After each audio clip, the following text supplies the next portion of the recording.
August 5, 2019. Ladakh erupts in celebration. After 70 years, Ladakh finally got its union territory status. इस पे Sonam Wangchuck tweet करते हैं thank you prime minister. लेकिन ये खुशी ज्यादा देर तक नहीं टिकी बिकॉज फाइन प्रिंट पे असली सच छुपा हुआ था। Union territory without a legislature, no elected assembly and no local voice. The victory that promised autonomy created a democratic vacuum. और फिर कुछ ऐसा होता है जो कभी किसी ने नहीं सोचा था कि ये हो भी सकता है। Buddhist Leh and Muslim Kargil, rivals for decades, unite. सितंबर 2020 में Leh apex body forms Kargil democratic alliance. सितंबर 2020 में दोनों कम्युनिटीज एक साथ मंच पे आते हैं एंड अगस्त 2021 तक मर्ज करके एक क्लियर डिमांड रखते हैं, the 4 point agenda, full statehood, 6 schedule protection, a public service commission and 2 parliamentary seats. और इनमें से सबसे इंपॉर्टेंट था 6 शेड्यूल। इंपॉर्टेंट क्यों? Ladakh is 97% tribal. Now when the article 370 is gone, अब इनके पास कोई प्रोटेक्शन नहीं है। बाहर के लोग यहाँ पे आके जमीन खरीद सकते हैं। The fragile ecosystem is at risk. Centuries पुरानी कल्चर सिर्फ एक जनरेशन के अंदर खत्म हो सकती है। अब इस केस में घुसते हैं Sonam Wangchuk, who is N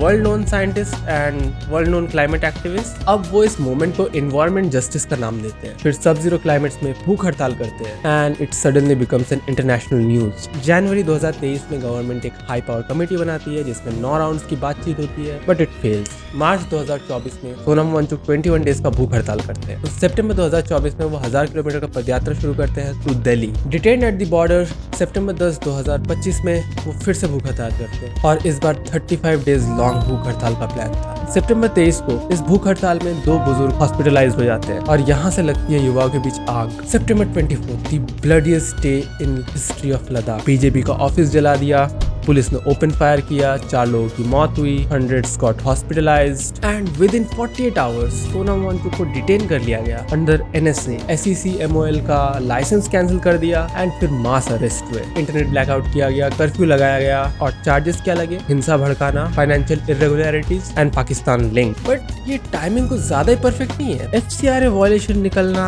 Pakistan link निकलना, ये सारा एक साथ। आओ अक्टूबर 2025 तक ये बात तो समझ आ चुकी थी कि लद्दाख टॉक्स कहीं आगे नहीं बढ़ रहा है। Sonam Wangchuk was detained thousand of kilometre away from his home in Jodhpur और लद्दाख के युवाओं का ट्रस्ट तो शैटर हो गया because what they are demanding was promised by the BJP government in their manifesto. Ladakh shares a contested border with China. अगर government वहाँ के यूथ का भरोसा तोड़ती है and if they get radicalized, if Ladakh में instability पैदा होती है, it will not just be a political crisis anymore. ये एक national security nightmare बन सकता है. The question is not about whether Ladakh deserves statehood or not. The question is, can government afford to say no to the youth of Ladakh of what they promised?